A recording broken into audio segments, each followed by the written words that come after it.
So, good evening, ladies, and welcome to the 6 skills to be resilient or to have real resilience as a woman. It's really lovely to have you here with me this evening. Can you tell me if you can actually hear me, please? If you could, somebody can just indicate that you can hear me, that would be lovely.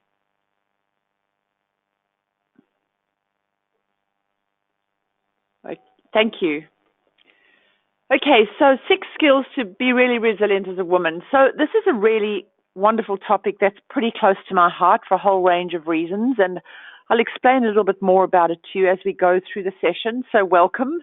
There's a lot of you on the line, so it's really nice to see that there's more and more women that are coming on the webinars that obviously we run for them.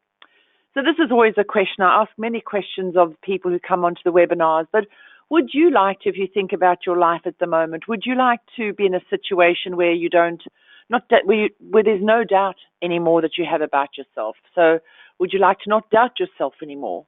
Would you like to believe that people at work and home actually listen to you and value what you have to say? Very often women say to me, I just feel so unheard. I don't feel that people actually listen to me.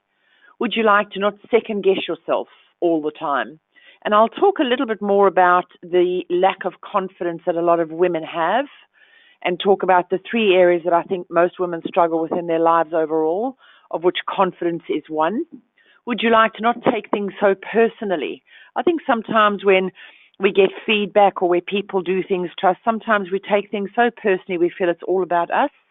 And it's not really. And for many women, it sort of can spiral us into a sense of despair and depression. And it really doesn't need to be that way. So we'll talk a little bit more about that. Would you like to be somebody who doesn't feel anxious as much as you do maybe when things go wrong? As a psychologist, I think I was mentioning this to maybe this group or the last webinar we ran last month, was that I see more young females between, at the moment, I'd say 18 to 24, who struggle with anxiety and panic attacks than I ever have before. And I'm just wondering, what is that? Is it a lack of resilience? Is it just feeling overcome with life generally? Is it around things that they feel they can't cope with? What is it? So we'll talk a little bit more about that. Would you like to feel that you make impact in all areas of your life? Sometimes I get women saying to me, well, I might be sometimes good at my job, but the rest of my life I'm not pretty good at. So we'll talk a little bit about that. And one of the things I wanted to say at this stage is that as long as you feel that way, or as long as you say those words to yourself, I'm not good enough, I'm not confident enough, I'm not good looking enough, I'm not smart enough, already you're starting to, what we say, have a negative frame of mind. So the things that you are saying to yourself are things that are actually self-destructive. And of course, when you have ongoing self-destructive thinking, what it really does is greatly impact your ability to be resilient. So the way that you think is very much related to resilience, which I'll talk about a little bit later on. Would you like to feel that you're successful in everything you do? That's a great sort of dream and a goal maybe, and I don't think, can we ever all be successful in everything we do? Probably not, no, because none of us are perfect, but it would be nice to feel that there's many things in my life I do well and many things I appreciate myself for. I think the problem that many women experience is we often take things personally. As I said, some of us are very easily hurt. Obviously, when I make these sweeping statements that we were easily hurt, we often take things personally. I'm not suggesting that that's every female. Of course I'm not. But I am suggesting that the majority of women with whom I work or train or give counseling sessions to tend to be easily hurt, take things personally. And the ultimate thing is that we lack confidence to believe that we are good enough and can make a difference. And I think it's a really important thing that if we think about all of those things that strip us of confidence, because a lack of confidence really results in very often an inability to be as resilient as you could be. So is it perhaps the way you think about things that is your greatest limitation? If you changed the way that you thought about things and started to be more positive towards yourself, more positive towards the way you say things about yourself, more accepting of when you make mistakes and laugh them off as opposed to, beating yourself around the brow, would those things be in a situation where we can be more resilient? And my answer to that would be yes, absolutely. And I'll explain a little bit more about that as we go through the presentation. Most days you feel like this, like you've got a bad hair day. And maybe it's time to see you through fresh eyes. So what does that mean? It's time to build key skills to not let things worry you as much, or certainly be more resilient, and the ability to bounce forward. I often say, we get anxious about things, we worry about things, and so often, ladies, they don't even happen. We get so locked into what may happen that I think we spend so much time and effort and energy stressing and worrying about those things that may happen, and very often they don't. And then when you think about it and you look back, you think, oh my gosh, I wasted all that time, effort, and energy for what? For no real outcome except to just be stressed. And we know that stress kills, and that's a whole nother webinar. This is a really, really big topic, and I think we all know about it, so I'm not going to stay here too long, although there is a fairly strong thread of this throughout the presentation. But in light of gender inequality and the Me Too movement, we really have a long way to go. And so I will talk a little bit about giving some of you a one-on-one wellness session with me towards the end of the session, just to have a chat about where you are. Unfortunately, I can only do 5, but let's see how we go. So a little bit about me. Some of you on the line I know, I recognize your name. Some of you I don't. But essentially, I won't waste too much time here. My name is Karen Walsh, obviously. I coach women and have been doing for a long, long time. I work in Africa, Fiji, and Australia. I've worked with families, marriages, and individuals. I write a whole range of things. I coach people. We've won a couple of awards, my team and I. Thank you. That was really lovely. And I do a lot of keynote speaking across all industries and various continents. But my real love is to help women lead the lives that they were born to lead, free of fear, free of limiting beliefs that they will never get to where they want to go. I was chatting to probably a 55-year-old woman the other day, and I was just asking her a little bit about her and what she does. And she works part-time, and she says to me, and that's all I do, and the rest of the time I'm at home looking after my husband. And I said, oh, that's I didn't know really, was that lovely, was that not? And I said, oh, that's interesting. So, is he unwell, or is a problem? And she said, no, he's perfectly well, but he doesn't like me to go out. And I said, well, why is that? Oh, no, he likes me at home. And I said, well, do you ever go out? No, I never go out. Well, would you like to? Oh, yes, she says, I'd love to. Well, why don't you? Oh, because he'll fight with me and scream at me and not talk to me for weeks. Now, that is a woman who is not free from fear. She has limiting beliefs about what she can do and that she can go out and that she can really thrive, and she's allowing somebody else to control and dominate her. And I don't suggest that all women do that. Of course we don't. I certainly don't. But I do think that a lot of the time women are guided by others, we are controlled by others, and we allow others to tell us what to do. On the other side of that coin, though, I also have met many women who are controlling and who, basically are the boss of the house and are inflexible and unrelenting. So there are two sides to the coin. These are just some of the companies who we work with and have in the past and continue to do so, and love them all. These are some of the clients we have, both in Australia and overseas. I absolutely love my job, and I'm so glad that I have the opportunity to do the work I do. So my work with women really has been over many, many years, most of my adult life and my career. And what I've found with working with women, and these are just some of the things I've listed down where I feel women struggle: self-doubt, classic area where and particularly, it's interesting, particularly a lot of younger women. Now, that could be because they're starting out in their lives and, they're not sure how to take their path. It could be. But I think I would like to see many more younger women self-believing, giving life a go and not stalling and really engaging in what's out there. Lack of confidence at any age. The youngest person I've worked with in my life is a 3-year-old little girl, and the oldest woman I've worked with is an 86-year-old woman. And you know what? From 3 to 86, I come across women who lack confidence, who don't be assertive. Now, assertive is different to being aggressive. Assertive is to be calm and stand your ground. Women who don't back themselves, they don't stand up for themselves, they don't feel in control of their lives or their careers. And I believe that they're not as resilient as they can be. I'm coaching a female CEO at the moment. Lovely, lovely lady.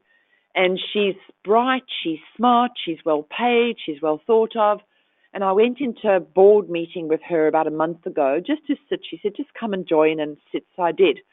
So the board members are essentially, there were 8 men and 2 women, of which she was one. And it was really interesting. Towards the end of the 2 hours that we sat there in the board meeting, one of the older people in the board meeting was a man, and he was probably 65. I don't think he was particularly well, but anyway, the CEO was talking about something, and this man said to her, now it's time to shush now. We need to end the meeting. And I was speechless. And as my team will tell you, I'm not often speechless. And so she went quiet, and I sort of gave her these kind of little glary eyes saying, don't allow that to happen. You need to deal with that. And I think she would have actually had said, all right, okay, we'll stop the meeting now and let's pull it to a close. But what I was actually saying to her visually was, don't allow him to do that. Be resilient here, be confident here. So she said to him, let's call him John. John, I don't appreciate that, you cutting in, over what I'm saying. And when I'm finished saying what I need to say, I will close the meeting when it needs to be closed. I was so proud of her, ladies. I was so proud of her because she was standing up to him. She was backing herself over there. She was being assertive. She had some confidence, and she wasn't allowing him to just dictate to her what should happen. Now, that's just a silly little example, but they're everywhere. And I'm sure that, there's a lot of you on the line tonight. I'm sure you'll know what I'm talking about because this probably happens to some or all of you because that's why you're on the line, right? So in my work with women for over many, many years, I decided to write a range of programs for women. My love is working with women, and so these programs really are dedicated to all of you. And the Empowering Women to Thrive series comes from working with women. I have, sadly, a very long background in working in domestic violence. I helped the federal government set up the 1-800 line, which still operates today. And I'm really about helping women at all levels and ages thrive. So the Empowering Women to Thrive series is a 9-stage online women's empowerment program. Great program if you're not able to get to face-to-face or retreats, etc. It's very inexpensive, and it's a fantastic program. I'll talk a little bit about that later. I wrote a 12-stage Empowered Women at Work to Thrive program. So we run this in construction organizations. We run it in law firms. We run it in Vinnie's, for example. We're running it at the Ride Council right now. We're running it in Icon Construction. So it's a 12-stage program helping women in organizations become more empowered. But it's not aimed at women who are in executive or senior positions. It's aimed at women down the line. So your receptionists, the people who are doing basic, holding the fort, receptionists, admin people, clerks. It's really for those women because I think they're often the unremembered few or people in organizations. We run 1- and 2-day programs, women's retreats, and of course these monthly webinars. So all of these things here are dedicated to women. So get involved, ladies, whichever way you can. So modern day examples of resilient women, well, there she is. I think she's the most amazing young woman. She was shot twice in the face by the Taliban because she was actually asking them to provide teaching for students, and they shot her. I think Hillary Clinton is a very resilient woman for a whole range of different reasons. And I think she's had a tough time, actually, in many ways, but she's come through. And I think Mother Teresa, who I think was just the most beautiful woman, is an example of somebody who just went against abject poverty and challenge and shone through. And I'll tell you, I think who I really should put on this particular slide, but I'm of the belief that I do a lot of leadership development and team development using another hat, as some of you may know. But I think probably the best leader on the planet right now is Jacinda Ardern, the New Zealand Prime Minister. She is an example of magic, resilience, compassion, and I'm so pleased that she's a woman. I tell you what, she's just doing the most amazing job. But what is it about these women then? That's why you're on this line. What is it that makes them resilient? And what is resilience anyway? Let me just quickly share some stats with you, which I thought were appallingly frightening. Women are more likely to be on the receiving end of unfair treatment because of their gender and experience unwanted sexual advances. Yes, we know that. That's been since the dawn of time. 52% of women have experienced bullying or harassment at work, in the past 3 years. This is in Australia. 52%, more than half of us, have experienced some unwanted behaviors towards us. Of all workplace bullies, 31% are females and 69% of males. So, in other words, 70% of workplace bullies are men and 30 are females. And I think it's really sad that we have females who are bullies. And I often go into organizations and talk about this, or if I do keynotes, it's about, I really like the idea of women giving each other a hand up, a step up. Let's help each other. Let's try and nurture and grow and develop younger women under us. Let's not be threatened by them. Let's help them, because we're not going to be around all the long, time for the rest of time, really. So I would like to see more women in senior leading positions helping women down the line. Only 1.9% of women are in international leadership positions. And without sounding judgmental, that is absolutely disgraceful. And then, of course, if I put, as I said just now, Jacinda Ardern in this, she's the best planet leader, and she represents only 2% of women. So if we had more of her in the world, I always argue and I say, imagine what a world we might have. We might be able to get through to a whole range of different people who might be fanatics and who are creating problems in the world. In this country, and there are some of you on this line who are from Fiji, my second home. There's some of you from the United States of America. Welcome. But in Australia, men earn 17.3% more than women do for the same work. So if you're sitting in a job and you've got a man sitting next to you doing the same job, he's going to earn almost 20% more than you do. And I just think that's disgraceful.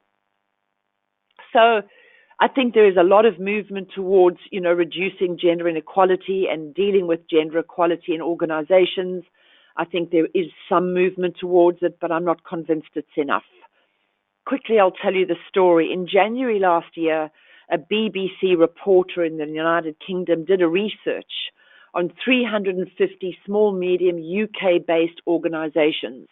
And he approached these organizations because these 350 organizations had boards, but none of them had a woman on the board. All of these boards comprised of men. When this BBC reporter was doing the research, he asked some of the chairmen of the board, could you explain why you don't have women on the board? And some of the answers were so staggering that I just struggled for literally a week to get my head around them. One reply was, all the good women are gone. Another reply was that women don't have the mental capacity to deal with complex issues at board level. And the third one was that women should be at home with the children cooking the dinner. Now, there were more, and you might think I'm exaggerating. Please feel free to go online, do a search, and find what I'm talking about. But gender inequality is still the name of the game as recently as 2018. So the point in this, ladies, is that we need to do something more than what we're doing. And part of that, a big part of that, is to be really resilient in the way that we work and the way that we are. Time to change things through strong voices, clear goals, and resilience. I think that all of us need resilience to deal with our difficulties, but I think women need more resilience to overcome traditional obstacles placed in our way, as I've just explained. And I think actually women are very resilient. I think if you think about what we deal with and the burdens we have to carry and the villages we have to grow and the parents we've got to look after, the Dalai Lama made a comment, which is this. He said, the world will be saved by Western women. And I thought that was a very interesting comment.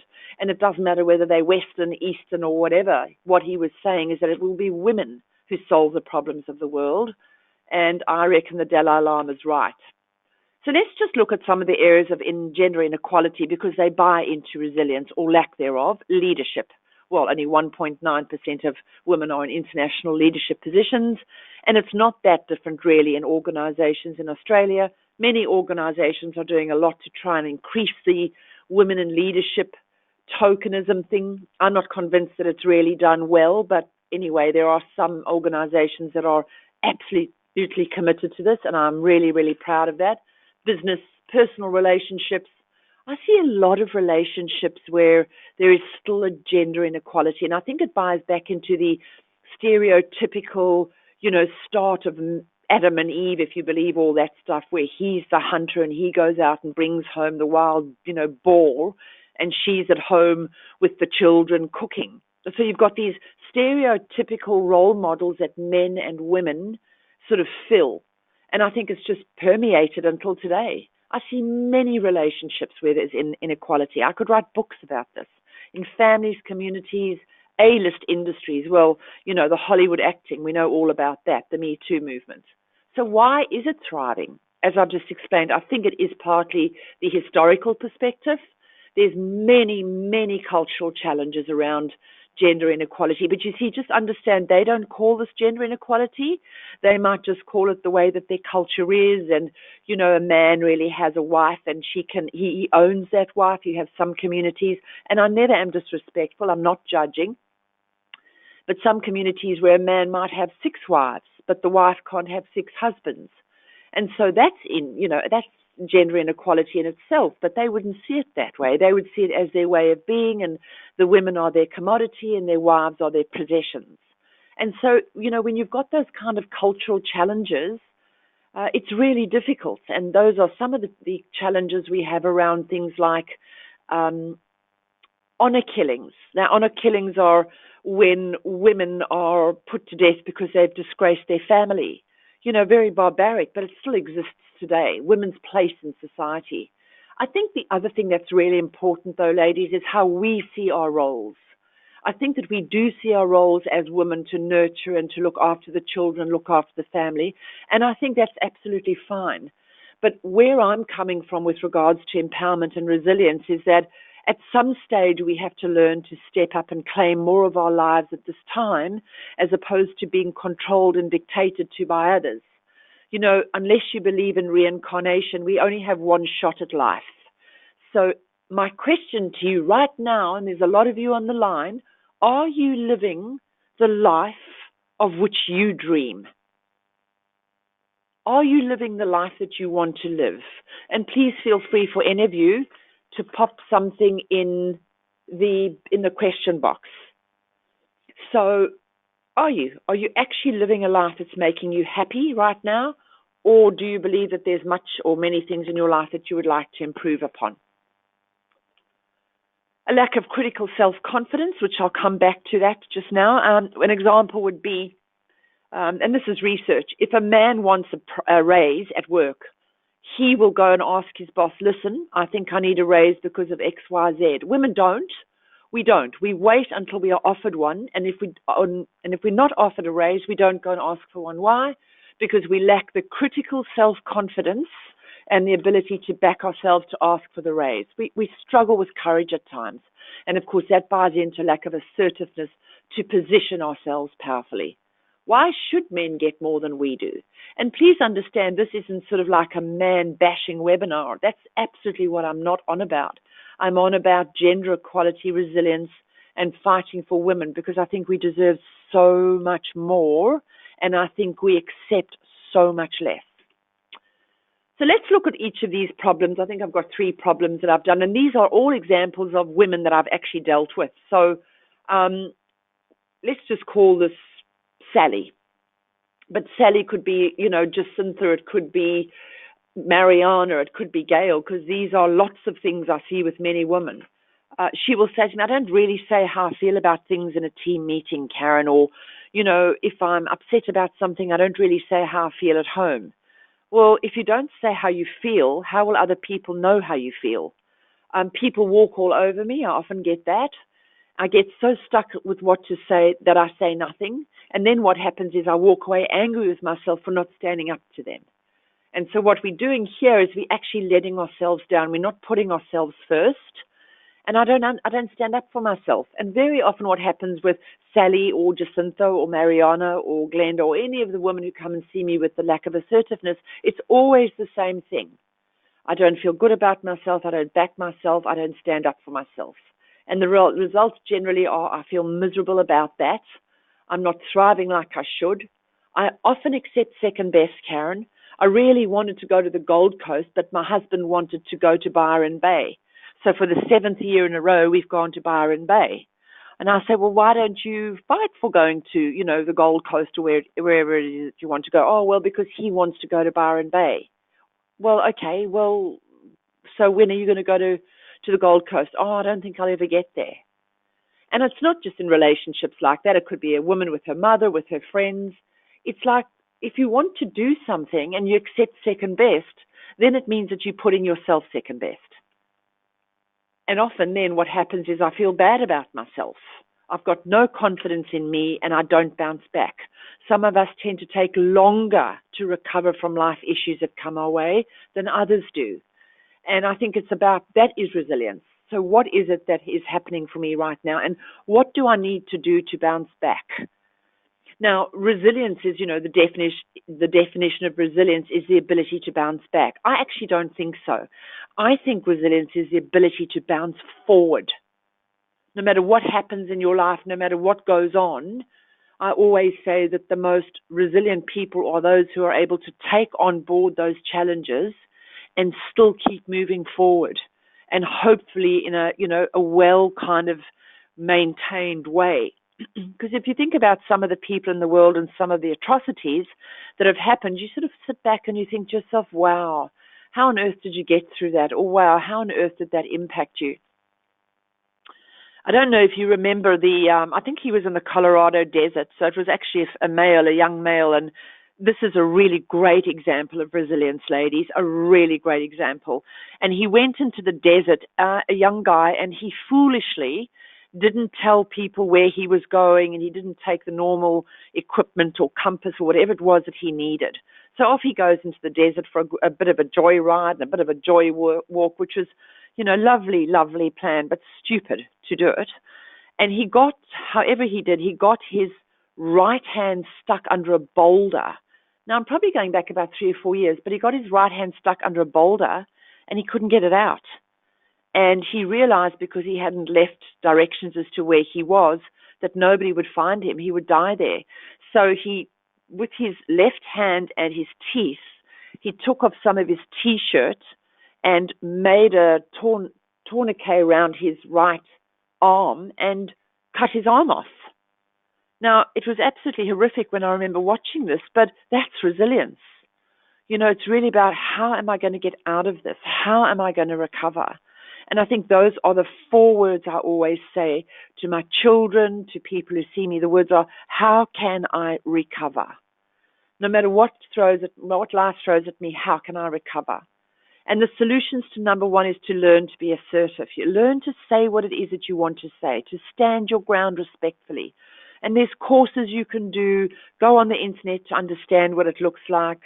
I was working with Sam, very passive. She used to call herself a doormat. Karen, everybody walks all over me. She came to see me. So we did a program together. We did some coaching. I gave her lots of things to read. I actually taught her how to be assertive. So if her boss told her to do something and she didn't have the time, I taught her how to tell him that nicely. If her mother was demanding time of her or to do things and she didn't have it, it was about teaching her how to say no, but in an assertive way, not to get angry and aggressive. And it takes practice to get it right, at work, at home, or out and about. But I think for women, the ability to be assertive is critical in our lives and in our communication and our relationships, and ultimately to be more resilient. Find yourself a coach to teach you these things, to take you forward. And this Sam now actually handles life in a very difficult way, very different way. She stands her ground, she's able to be assertive, and she's really quite a remarkable young woman. The second thing is, I don't feel confident in my own skin. If you don't feel confident, it's hard to be resilient. And so what does that look like? I feel lost in my life a lot of the time. I want to be the best I can be, but I don't know what that is or how to do it. I feel confused and hurt a lot. So I always work with these women and say, let's get some clarity around your goals. What is it that you want to do? So we talk a little bit about the things that they're interested in, and what does best to her mean? And why is she confused, and why is she hurt? Because if she is, in turn, makes her doubt herself, not back herself, let others tell her what to do. She walks away feeling bad, mostly about herself. And I think that's a real problem, because those things then are starting to eat at her resilience. I believe that resilience, as I said at the beginning of the seminar or webinar, is mostly about the way that you think. If you think you can't, you won't. If you start to change the way that you think and think more positively, and I'm going to explain that just now when I get to it, I think you start being more resilient in everything you do. But resilience is how you explain life to yourself. And you cannot be resilient if you doubt yourself, if you don't back yourself, or if you let others tell you what to do and you don't want to do those things. So the other problem that I see quite a lot of is I have no control over my life because others do. I always say, if that's what you've got, get help. Somebody to help you walk the road. As I said, a coach of some kind. Learn about bullying behavior and what to do with it. Now, I put bullying behavior in here because, I mean, of course, there's, as we know, 31% of women are bullies. But I think that if 31% of women are bullies and 69% of bullies are men, it means that a lot of women are being bullied, and men are, yes. But what I'm saying is that we need to learn to stand our ground, to have control over our life and be able to deal with people who bully us and learn about the skills to become empowered. And I think empowered is such a loosely used word these days, but I really like to use it because empowered means to take your power back, to have control over, and I think a lot of the time we struggle to do that for a whole range of different reasons that I've sort of mentioned already. And of course, with bullies and others, I don't express how I feel. Women, I don't think generally are good in conflict. Very broad statement. I think if ever I'm doing a training program, and let's say there's 20 women in the room, and I ask this question, in conflict, do you think you're more passive or do you think you're more aggressive? And then I'll give them an example. And probably 16 of the 20 women every time are more passive than aggressive. And at the end of the day, to be either passive or aggressive is not the way. What I'm wanting you to think about being is assertive, because there's a very big difference in assertiveness and aggression. Often women will say, I never know what to say, so don't. So I was in an organization the other day, and I was working with a team doing some team development. And there were probably about 13 people in the team. And it was a sort of half mix between male and female, but sort of towards lunchtime, there was one of the females who wasn't saying anything. And I'd ask her a question, and she said, I don't really know. So I wasn't going to make a fuss of it. I ask all the people who come to my training, questions. You can't hide in my class because I get everybody involved as best I can. Anyway, at the lunch, I said to her, so tell me, let's call her Sam. Sam, what goes on for you? Because you don't talk a lot. She says, well, I never know what to say, Karen. And I say, well, what do you mean you don't know what to say? She says, well, I don't like to speak in public, so I never know what to say. And then I asked her, so what would you have said if you had said something about, whatever topic we were talking about? And she gave me a really intelligent answer. And I said, you know what the problem is, Sam? You've got so many great ideas and you've got so much to contribute. But the fact is you think you never know what to say, so you don't. And so none of us benefit from what you have to say. You don't benefit from sharing it. And so she really needs help to learn to grow in confidence because she's not sharing a lot of the things that she can have. Often I get bullies walk all over me. I get angry quickly to say the wrong thing and, heated in the moment. People who are emotionally unintelligent, generally people who get angry quickly and say the wrong things and then regret them, we call that emotional unintelligence, really don't buy into resilience. These are all skills that don't help you to be resilient. I don't know how to stand my ground, and I don't have resilience. So I think with bullies, it's an interesting thing. Why did I put bullies in here? Because bullies are the one category of person we need to have resilience standing against. And very often, if you stand against a bully, but you're always calm, you cannot get angry, because otherwise you lose. If you do it in a calm and calculated way and just stand your ground, ultimately you will walk away from that situation with the upper hand, but more importantly, you have acted in a resilient way. In other words, it doesn't matter what comes across your path or whom, you are not going to be thrown around. It's not in your makeup. But if you do, and then somebody bullies you, what happens is I don't feel confident, I don't think I have the courage, I just feel like crap all the time, and life gets me down. So you can see that resilience as itself is a concept, but actually as a thing, resilience is an outcome, ladies. You cannot say to yourself, tomorrow morning, that's it. I'm going to switch on that hot button and I'm resilient. Life does not work like that. Resilience is a process. It is an outcome that if you do a range of different things, you become more and more resilient. And a range of different things is what I've been talking about. The way that you think, the way that you stand against bullies, the way that you compliment yourself, the confidence you have in what you do, how you back yourself. All of those things then lead you to be able to deal with life issues easily or more easily. And also when life then throws you a curved ball, you're able to deal with it more fearlessly because you're resilient. So I hope that makes sense because it's a really important point. No confidence, help to understand why you have no confidence. This particular client was working with me. She said to me, I was always a quiet, introverted. Sue's her name. She's always felt very shy and still does. She's still quite shy. A lot of the time we have no confidence as women because we've learned it in childhood. We have, been exposed to experiences or situations that don't make us feel good about ourselves, or as we've been saying, or as I've been saying, back ourselves. So it's about learning to be confident, and confidence is attached to backing yourself. What has the lack of confidence through bullying done for people, for example? Sue wanted to get a career as a top lawyer, and because she was bullied at work and she had no confidence, she wasn't even going down that track. So she came to see me. We did some work together for a long time, and lots and lots and lots of role plays. Oh my gosh, so many role plays. About 5 months, and she was absolutely fantastic. She ended up with a degree. She's a lawyer, and she now runs her own law practice.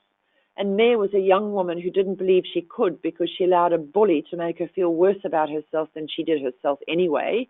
And it was just about teaching her how to, stand up for herself and have the basic key skills to do it. It's not that difficult if you know how. And I think this is probably the last of all of them. My stress gets out of control, or as a friend of mine would say, out of control. I worry about others all the time. I freak out easily. I feel anxious knowing I have to deal with life, difficult people, difficult wives, difficult husbands, difficult children. Lots of things get on top of me. Now, this is a whole nother webinar, stress and how to manage stress. Stress is something that we all experience, but we experience it differently. And I think an interesting thing about stress, and I'm going to throw this at you, and it's not the big ticket items, it's the little ones. Stress kills. What is it about stress? Stress kills. And if you learn to deal with stress differently and think about it differently and get it under control, you are able to master stress as opposed to stress master you, as opposed to feeling like a wired up top waiting to spin out.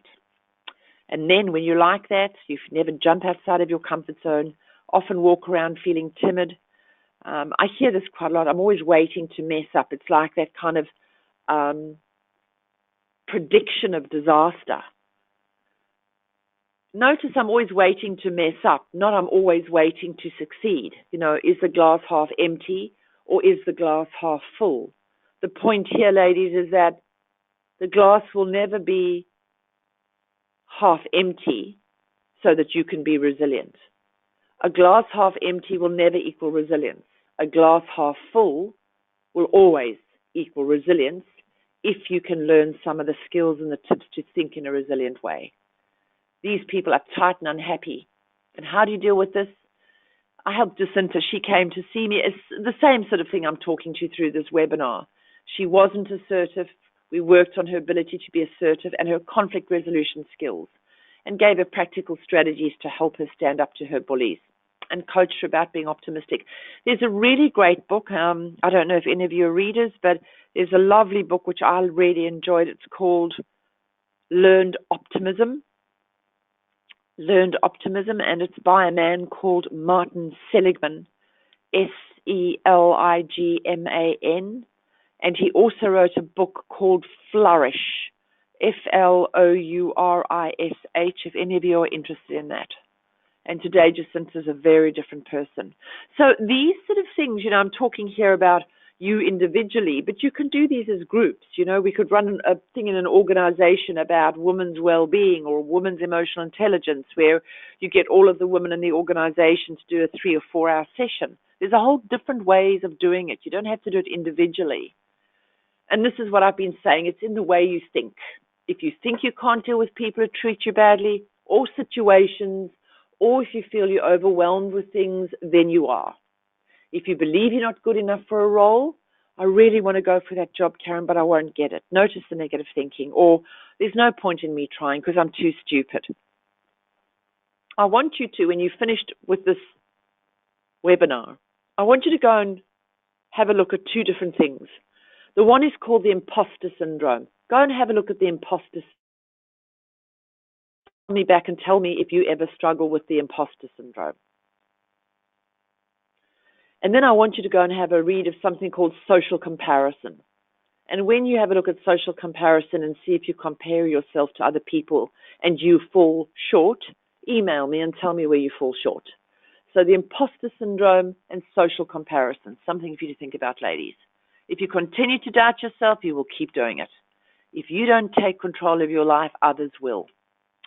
I remember the day I started loving working with women. I was working with a 27-year-old lady called Samantha.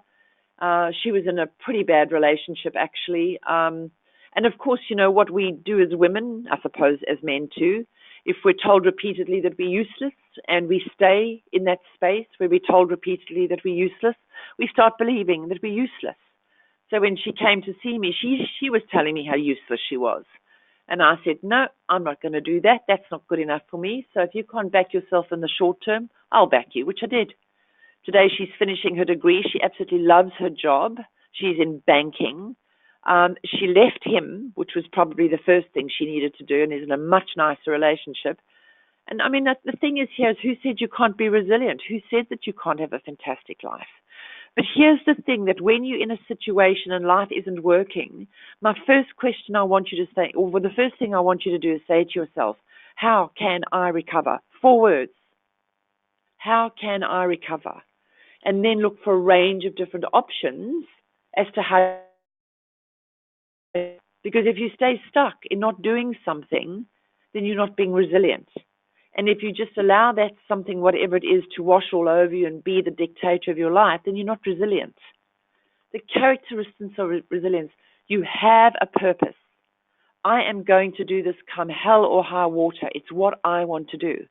You might say to yourself, okay, look, I can't do this now. Let's say that you're wanting to go overseas or to start a little business. You might say, well, I can't do that now because my children are still at school, and I accept that. But in 3 years' time, my youngest child finishes school, and that's when I'm going to go and do what I want to do, you know, start the business or go overseas. You've still got the purpose. Now you've got to have a plan and work out how you're going to save money to do all these things.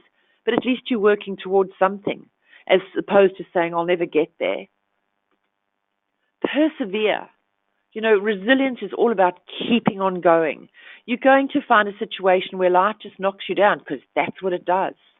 You know, whether you're in sales, whether you're trying to have new friendships, whether you're trying to get good at netball, it doesn't matter what it is. You're not going to get life your way the whole time. So keep going. Stay balanced. Believe in you and become self-reliant. And the be comfortable with who you are, warts and all, is also something that is involved in social comparison. How many times do we, as women, I think less so as we get older, actually, but how many times do we as women say to ourselves, social comparison, oh my gosh, I wish I looked like Elle Macpherson, because I think she's beautiful. I wish I looked like, you know, Madonna, or I wish I sang like Madonna. You know, I wish I had all the money of of the Kardashians. You know, all of those kind of things. And I just, you know, if you're comfortable with who you are, warts and all, big nose, small nose, big bum, small bum, you know, short, tall, big brown eyes, small blue eyes. Be comfortable with who you are, because you're not going to change those things. If we live our lives wanting to be like somebody else, how can we ever be resilient? And I think we need to learn key skills to be resilient. And there you go, my 4 words. How can I recover? Love those words. Challenge your life scripts, particularly if negative scripts. I don't like my life. I don't like my husband. I don't like my children. I want to sell my My daughter, oh gosh, I've had many of those moments in my life where I'd like to sell all three of my children, but the problem is nobody would have paid for them. Think optimistically about life and the challenges that you face. Think you can and can do, not cannot do. Constantly ask yourself, how can I recover? I had a funny incident the other day where, my car got bashed into, and I was so annoyed. This man, I don't know what he was thinking, or he might have been on his phone. So we're driving down a very, very busy road, my mum and I, and this guy comes out of a side road, literally a side road, but I was traveling down a main highway, so he had to come across the one lane. But this man didn't stop. He just went straight into my car. It was the most amazing thing. Hit me. We swung around. And anyway, so I said to my daughter, probably about 6 or 7 hours later, I was really angry and frustrated. And she said to me, you know what, Mum, I'm going to ask you a question. I said, what are you going to ask me? She says, well, how can you recover? And I thought, oh, my gosh, the student's out doing the master. And I walked through and I thought, yeah, how can I recover? Well, you know what? I got to go and get. The issue was that it takes time and effort and energy to go and sort these things out. And I thought, you know what? We're well, we're fine, we're alive. It's just a car. It's just a bit of inconvenience. That's how I'm going to recover. I'm going to change the way I think about it. So 6 strategies to building resilience. Here we go. Number 1, it's really, really a lot easier to be resilient if you are healthy. If you are unhealthy, if you are, drinking too much, or if you're overweight, or if you're underweight, if you're not exercising, if you're not looking after yourself physically, mentally, emotionally, it's hard to be resilient. Having said that, a friend of my mother's had arthritis her entire life. From, I think she was 27 when she got it. She died when she was about 60, crippled with it, and she was so resilient with it. But she did say that it was, the thing that stopped her life from really blossoming and flourishing. But look after your health. Look for solutions to problems when things go wrong. Very often we get so stuck on just one solution. And I always say there's more than one solution. Believe that you can do various things to solve a problem. Bounce it off somebody, get yourself a big piece of paper and write down any single possible solution that you can have, even how silly it might sound on the paper or look on the paper. Put it down because you might choose it or some part of it. Check your self-talk. Now, this is probably the crux of it all. And I've said this is the 3rd time in this webinar. Resilience is about how you think, ladies, how you talk to yourself. It's about can I or can't I? It's about, well, you know what, I'm going to get out there and back myself, or do I say, no, I could never do it. I'd never be able to manage that. Do I say to myself, well, you know what, I'm going to practice and go and speak in front of the executive, or do I say to my manager who gives me the opportunity, no, I'll never be able to do that, I'm not smart enough? Are your scripts, loving of you? Or is the way that you say things to yourself, does it give you things to do, and does it give you opportunities? Or do you keep on removing opportunities from yourself because you never speak up, or you never open, yourself to opportunities that you could be so good at doing? Somebody said to me the other day, so if you say to yourself, yeah, I'm really good at that, isn't that arrogant? No, I don't think it is arrogance. I think it's interesting because if I say there's a lot of you on the line. If I had to say to 1 or 2 of you, wow, you look absolutely fabulous today.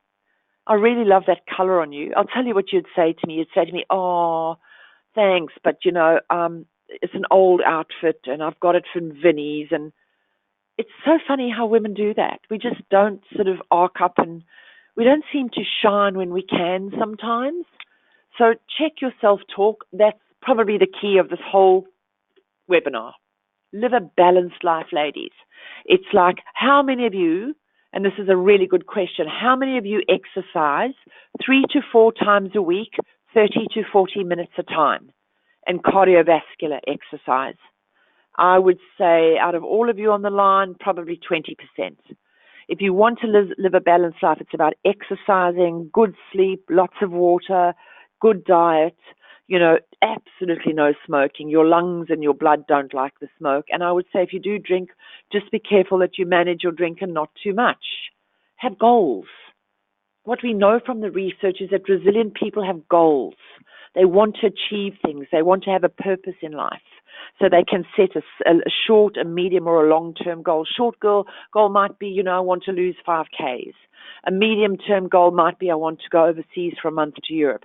A long-term goal might be, well, I want to buy a house. But then you put into place strategies to do these things. What we know from motivation in life, and there's been a lot of studies, is that those people who are motivated and really tend to achieve are those people who always have a purpose. Purpose is terribly important. We also know that no purpose is often an ingredient in depression and anxiety. Learn good time management skills so you do things on time. And the reason why I put that in with resilience is because so many of us are just so busy, raising children, cooking, cleaning, looking after our aging parents. Most of us are working, trying to raise the village. We're trying to, look after sick animals who are in our house that need to go to the vet. We do everything. And I think that the better time management skills we are, the more organized that we are, I think the more we can get done, and I think we feel more in control of our lives. So those are clearly 6, but I never always stick with 6. I always add another one in. Optimistic. I don't know if you've ever walked around with people who are negative. I don't know if you live with them. I don't know if you work with one. But I'll tell you, people who are constantly negative are energy sapping. There's nothing nicer than an optimistic, upbeat, positive person who believes in themselves and who has goals and purpose in life. Those are the people you want to hang around. Those are the people we want to be. This is one of them. I actually coached this woman. She got the Australian Coach of the Year. She was fabulous, an absolutely wonderful, wonderful woman. She runs a huge aged care organization up in Newcastle. And when I actually started to coach her, she was so down, she was so deflated, and she's actually given me permission to say this to all of you. She was working with a very difficult board. One member of the board was very mean to her, and she just didn't know how to handle him. So we worked together for a while, and she got the Australian CEO of the Year because she just shines, she just thrives. And this person who was really mean to her, she absolutely dealt with in a meeting. And we did role play after role play. I was he and she was herself. And we really, she dealt with him in a meeting and he left the board, and that was the end of that. So how do we help women? How do I actually help the women who are the center of my life to get women empowered? So as I say, we do Be Unstoppable, which is a 9-stage online program. We've got a 12-stage Empowered Women at Work to Thrive program. We're running that in various organizations. You don't have to do 12. You can do 6, 4, 8, whichever. We do 1- and 2-day programs specifically for women. We run retreats. We run monthly webinars. By the way, if you are in an executive position on the line, I'm just going to share something with you. The 12-stage Empowered Women to Thrive at Work program, we've just been asked by a very large company to run that as an Empowered People to Thrive at Work program. So the reason why I'm mentioning that is that we can modify it to be empowering people to thrive at work. So just a quick thing about the Be Unstoppable, because it's the newest of our programs. That's how you get onto it. But I'm just going to quickly run through. The first stage is personal empowerment, what it means, how do you gain it, taking control of your life. It's a self-paced program. Your story, you really matter. I actually made that the second part of Be Unstoppable, the second stage, because I think very often women don't think they matter or don't matter enough. This really is around how to recognize trust, love, and safety in relationships, because I think very often we're in relationships which we think are good and I don't think they're great at all. This was for women in business, all about being assertive in business, presentation skills, standing your ground. This is managing stress as a woman in a challenging world, it should be. And it's about how much we do and how many things we do and how exhausting it can be if we don't manage our lives well. This is probably one of the most important of them, about the communicating assertively and confidently. And I've actually mentioned that repeatedly throughout this webinar. This is probably one of my favorite topics of them all. You, the emotionally intelligent woman, to learn how to be emotionally intelligent, to manage your emotions well so that they work for you and not against you, not to get angry easily. And if you are angry, to put a lid on your anger, be calm. I always say that she who remains calm wins. If you're in an argument and you get angry, you lose. Real resilience, here we are, bouncing forward as a woman. And the last one is goal setting, about creating the dream life you really want. Lots of videos, lots of YouTubes, lots of activities. Great program, if not for you, for your daughter, your mother, your friend, your sister. You got this. I think at the moment, if my memory serves me correctly, for the whole program, it's $197, including GST. So if you know a woman who's struggling, get them onto that program. There is the access, empoweringwomentothrive.com. So my life's purpose in this space is to take women from this to this, in all aspects, in relationships, in life, at work, in their village, their community. And I guess the question is, ladies, are you truly committed to changing your life? Do you really want to work on those areas in your life that you don't feel strong? And do you want to feel resilient at all times in everything that you do? I think that instead of hoping resilience comes our way, we've got to make sure that we know what resilience is. We know how to become resilient, even if we're not there. We understand what needs to be happening, and to find somebody to help us if you feel that that's what you need. And here's the thing, most of us don't know how to do it, so we do know somebody. Do you really want to thrive? So your next step, I have 5 available. You're welcome to book in a 30-minute women's wellness review. There is our time trade. All you have to do is you have to write down that number or that address there, that URL, and it'll take you to time trade, which is like a calendar, and you just book in a free session if you would like to. Very happy to talk to you. Very happy to come into your organization and talk to the women in your organization. Very happy to speak to a CEO who would like to do some of this work for women in their organization. It's been a pleasure talking with you this evening, and I'm really glad that you joined me. Good timing. I've been going for an hour now, but are there any questions, ladies? Are there any questions that any of you have of me that I can answer? If you do, please feel free to ask me now, because now's your opportunity. So I'll sit here and wait. Fire away.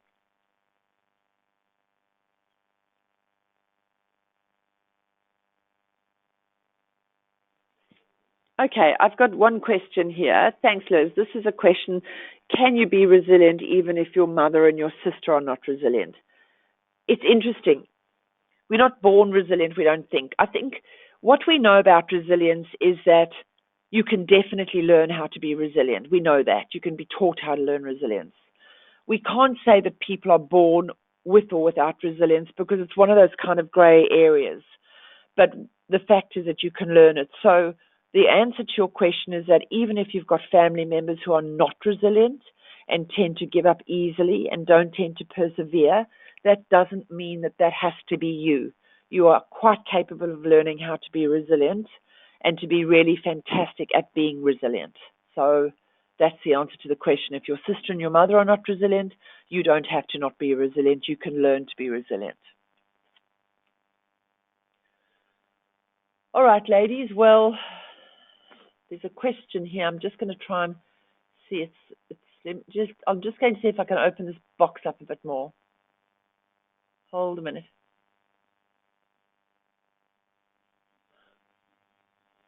Will identifying your strengths,